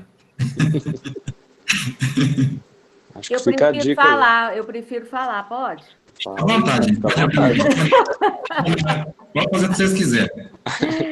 Eu acho ótimo se vocês trouxerem isso, porque a gente não está acostumado a isso, né? Pelo menos eu não, e eu acho que muitos professores não, né? E a gente tenta se reinventar da forma. Eu, por exemplo, até teatro com meus alunos eu fiz para tentar explicar coisa de aula. Então, eu acho que a gente tem que se reinventar. Mas aí vocês podem nos ajudar para trazer coisas novas, eu acho interessante. Isso é verdade, a Luciana me fez pagar um micão indo fantasiado para a faculdade apresentar um teatro. Aí, Paulo, acho que esse é um bom momento para você colocar aí uma fantasia, aparecer aí no Meet, mostrando formas de interação. Eu vou fazer isso melhor amanhã, porque eu tive que... Aquele programa que a gente teve mais cedo, eu tive que excluir o programa. Entendi. Não estavam conseguindo me ouvir, eu tive que excluir. Deu um problemão aqui no computador, mas vou melhorar isso para depois. E é uma ferramenta bem simples e bem bacana também. A gente andou testando algumas coisas à tarde para trazer aqui, mas não conseguimos resolver tudo a tempo. E aí, essas dicas que vocês já deram para a gente aqui no chat nos vão servir de insumo para exercer esse processo de interação, agora que a gente já tem aí um bom volume de dicas de empatia para a gente entender de que forma a gente pode ajudar melhor, a gente vai trabalhar em cima disso para amanhã trazer já essa versão de hoje melhorada. E aí, só mais alguns comentários para a gente fechar aqui, ó, oportunizando a todos um momento de imersão no processo de criatividade. Eu acho que a gente tem como fazer isso de forma prática, usando essas ferramentas. Depois a gente fala, ó, trazer novidades, despertar curiosidade nos alunos, com certeza. Inovação vem como um provocador de novas posturas. Eu acho que esse é o nosso papel fundamental dentro da instituição, fazer essa provocação e dar as ferramentas, oferecendo as ferramentas aí que vão possibilitar essa interação de forma diferenciada. Empatia e maior interação com os alunos, explorando e utilizando novas tecnologias. Perfeito. A gente precisa estabelecer um status quo novo aí que deixe todo mundo ter acesso à tecnologia, independente da área que está estudando, né? A tecnologia não é só mais para TI. A gente tem startups resolvendo problemas de todas as áreas imagináveis e a gente pode e deve colocar isso dentro de sala de aula para fazer com que essa interação com o mercado seja cada vez mais próxima. Acredito que envolver alunos e professores nas frentes de H1, H2 e H3, poxa, estamos aqui extremamente disponíveis para criar essas interações, por favor. Eu acho que é até legal, a gente não colocou, acho que uma falha nossa aí, deixar nossos contatos também. Vou colocar nossos e-mails aqui no chat, para já deixar esse canal aberto. Quem depois quiser fazer alguma interação, tirar alguma dúvida ou explorar alguma forma de interagir com os alunos, estamos aqui extremamente disponíveis para buscar formas interessantes. Aí, ó, mais um comentário do Marco. A cultura de inovação não é comum nem incentivada, de repente assumir um protagonismo que nos levou à reinvenção. Desafio bacana e difícil. Concordo plenamente, Marco. O Oswaldo diz que, como já passamos por este teste, como conseguir essas ferramentas que irão falar amanhã. Mais um desafio para a gente, Oswaldo. Mais uma provocação legal para a gente. Eu acho que a gente pode pegar os contatos de todos vocês que estavam aqui hoje e a gente já fazer um material, encaminhar por e-mail e já deixar mais um horário aberto aí para a gente interagir depois e fazer essas dinâmicas juntos. A Maria Selmo também não. Sou professora que é uma sala de aula presencial. Fomos pegos de surpresa. Enfrentamos, deu certo, mas é necessário melhorar. Estamos vivendo isso daqui na pele agora, Maria. Estamos já entendendo de que forma podemos melhorar as nossas interações também. O Wagner colocou que inovação é implicação e que essa tecnologia seja significativa para nós que estamos diante de novas situações no processo educacional. Com certeza. O Oswaldo já deixou o e-mail dele aqui. Obrigado, Oswaldo. A gente puxa essa lista de contato de vocês. A gente manda aí um e-mail até o fim dessa semana para já oferecer essa versão 2.0 da nossa interação aqui, oferecendo essas ferramentas de modo mais dinâmico. Sugestão: pulverizar essas capacitações em tempos curtos ao longo do semestre. Ótima ideia, Débora. Eu acho que isso pode ter uma efetividade bem interessante também. O Guinaldo deu a sugestão de postar no Classroom. Está aí uma ferramenta que a gente domina pouco e a gente aceita sugestões também de como utilizar. Perfeito, pessoal. Olha, estou satisfeitíssimo com essa interação que a gente teve aqui no final. Acho que a gente já ganha muita coisa para melhorar e a gente traz esse feedback para vocês em breve aí, utilizando esses aprendizados de hoje. Aí eu acho que a gente está pronto já para partir para o encerramento do nosso encontro, pedindo agora de maneira um pouco mais formal para a gente deixar registrado aqui a avaliação de vocês sobre esse papo que a gente bateu aqui agora à noite. Queria que vocês utilizassem aí de muita sinceridade para falar o que vocês acharam, deixem sugestões, façam reclamações, façam críticas, porque é através disso que a gente vai conseguir melhorar constantemente para as próximas interações que a gente vai ter. Então aqui está a nossa última interação aí via QR Code. Aqui vocês vão responder como é que foi a experiência de vocês, utilizando de uma ferramenta muito bacana que tem sido vastamente utilizada no mundo de inovação, chamada NPS. É uma ferramenta que avalia a fidelidade de um cliente sobre um serviço. Hoje consideramos que Tiago, Paulo e eu estamos aqui prestando um serviço a vocês e vocês são os nossos clientes. Como vocês sempre têm razão, queremos saber exatamente o que vocês pensam sobre o serviço que oferecemos. E é isso, pessoal.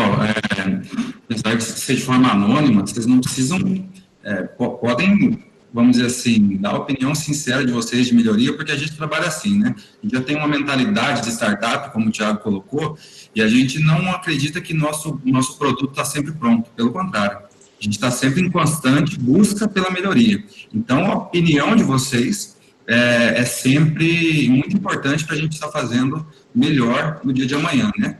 Então, por favor, é a hora de vocês colocarem ali tudo que vocês não gostaram, o que vocês acham que pode repetir, fiquem à vontade, a gente está aqui para isso mesmo, a gente não vai ficar magoado, não, muito pelo contrário, a gente vai ficar feliz com a opinião de vocês que a gente constrói com base no nosso usuário, né?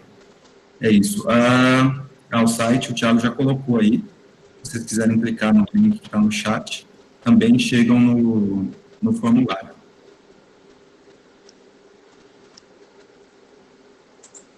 E é isso, pessoal. Deixamos aqui o espaço aberto nesses últimos minutos. Se alguém quiser fazer mais algum comentário, basta abrir o microfone. Já queria ir agradecendo vocês de antemão por esse tempo que a gente passou juntos aqui. A gente entende o tamanho da importância que esse tipo de interação pode gerar a curto, médio e longo prazo. Então, reforça aí a nossa disponibilidade para interagir em outros momentos sobre outros assuntos, qualquer coisa que vocês julgarem pertinente de trazer para a gente, algum problema ou alguma ideia, estaremos extremamente abertos para debater sobre poxa, que a gente possa fazer isso com mais frequência.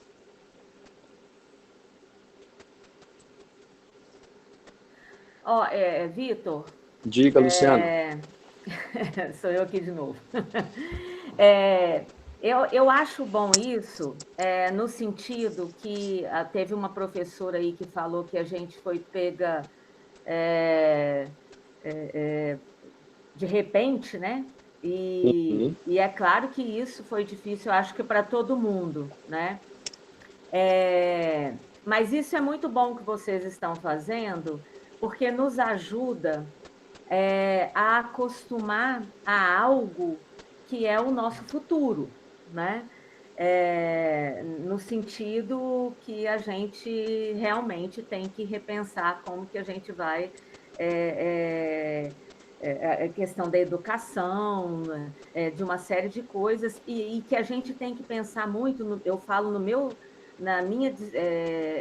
curso de arquitetura, que não é fácil, né?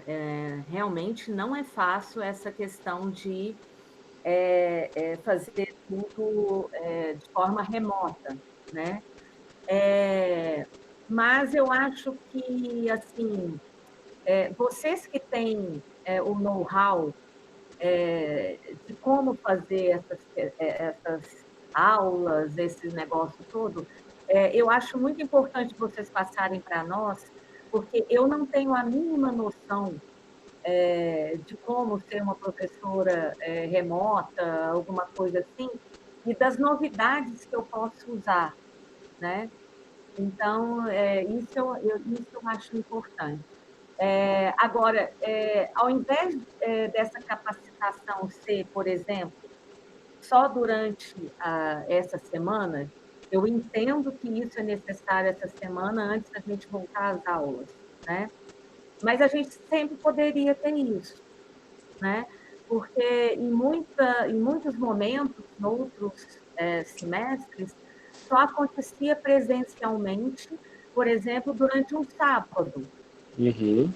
e nem sempre todo mundo está disposto ou pode, né? Sim.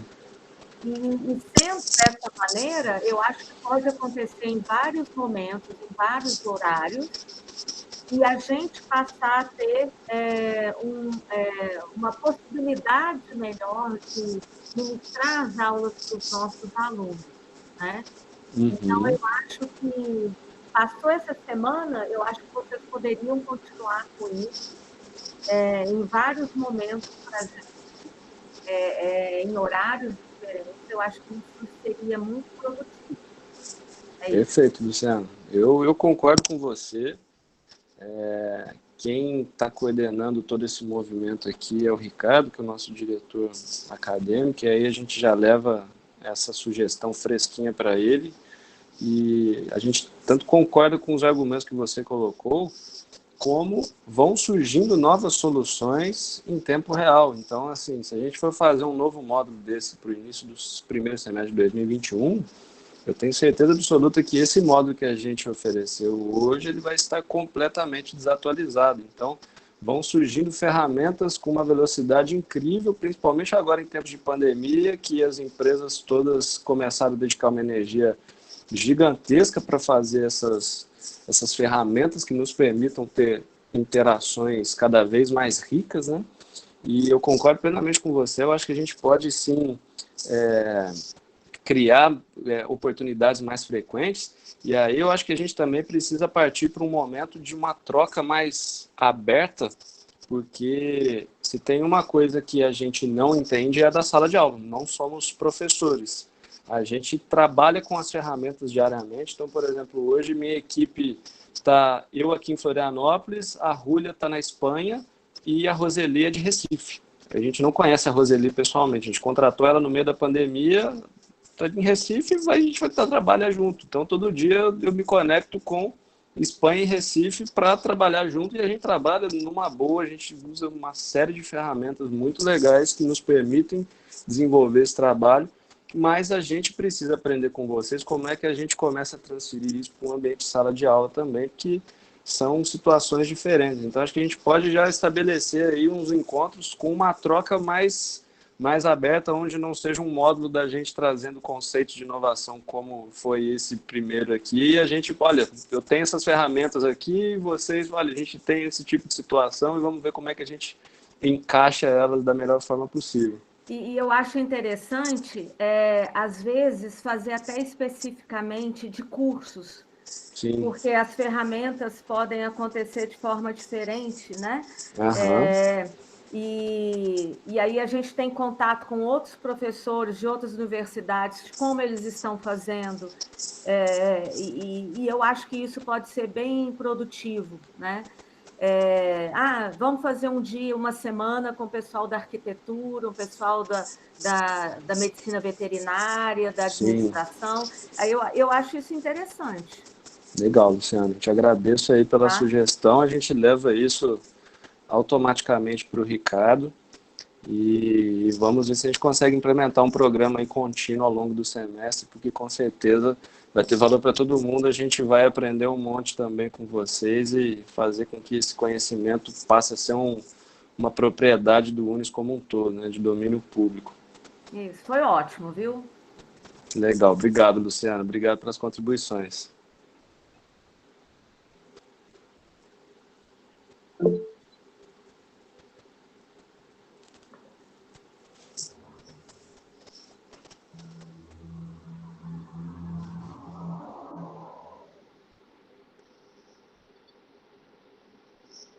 Ô, Vitor, eu acho que, completando aí o que a Luciana estava dizendo, quando você dilui isso no semestre, você tem um volume menor de informações para você, que às vezes quando vem um boom de uma vez, a gente acaba perdendo alguma informação e às vezes é difícil você apreender tudo isso, né?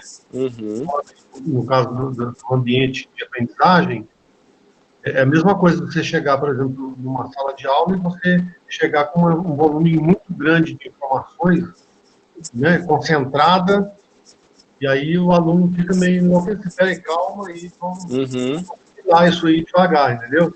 Sim. Então, assim, é muito válido, com certeza, né, a gente já participei de manhã, agora, é muita coisa interessante que vocês estão passando, né? Mas também esse volume deixa a gente um pouco apreensivo e nos dificulta a aprender mesmo o que vocês estão passando, né? Então, Olha, acho que é um complemento aí no que a Luciana está colocando. legal, Marco, legal. Não tenho dúvidas que a gente sabe que não é só esse modo de inovação também que está sendo feito essa semana, né? Deve ter outros tantos assuntos aí em andamento, e para assimilar isso ao longo de 5 dias é uma missão quase impossível. A gente debateu muito antes de montar esse módulo aqui, a gente se preocupou em tentar dar uma visão geral, bem aberta, com pouco detalhe, só para conseguir enxergar a foto completa, né, do que o UNES tem feito em relação à inovação e como é que a gente pode interagir com o ambiente acadêmico dentro disso. Mas a gente entende que isso é uma das informações aí que foi passada ao longo dos módulos, e a gente dividir isso em pílulas, tratar aí ao longo do semestre módulos mais relacionados a ferramentas, depois módulos mais relacionados a conceitos.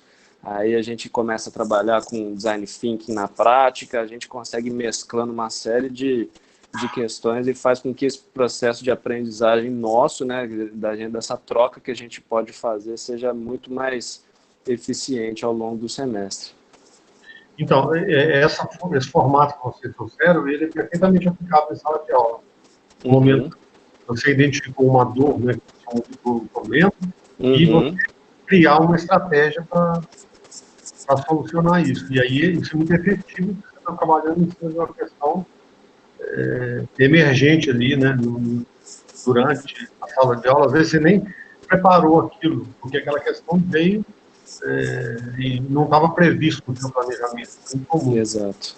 E aí, como é que você vai, no calor da explicação, no calor da aula acontecendo, você tirar a carta da manga, né? Então, assim, você tendo um leque de opções, isso vai ajudar a gente a perceber essa dor, né? E trazer uma solução, né? Ou até abrir para a turma, se eu não tenho, abre para a turma e aí, como podemos auxiliar nisso, né? Exato.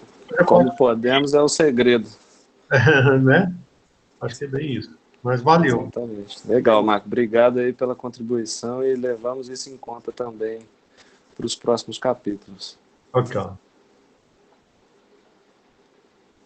Então é isso, pessoal. Ô, Paulo, a gente já tem quantas respostas aí no NPS? A gente está com aquele problema, Vitor, do acesso dentro do mural. Do mural, não, desculpa, do Classroom. A nossa conta não consegue acessar, a gente vai ter que resolver isso com o pessoal do TI lá. Entendi. Não, legal, eu acho que seria interessante, se a gente tivesse com esse resultado em mãos, a gente divulgar aqui publicamente para que todos pudessem ter a oportunidade de ver qual foi o resultado, porque essa é outra premissa muito forte nossa, trabalhar com o máximo de transparência possível. Infelizmente, aí, por um problema técnico de tecnologia, a gente não vai conseguir divulgar para vocês, mas também fica aí dentro do nosso compromisso passar isso por e-mail depois, para que vocês possam saber como é que foi a avaliação de modo geral.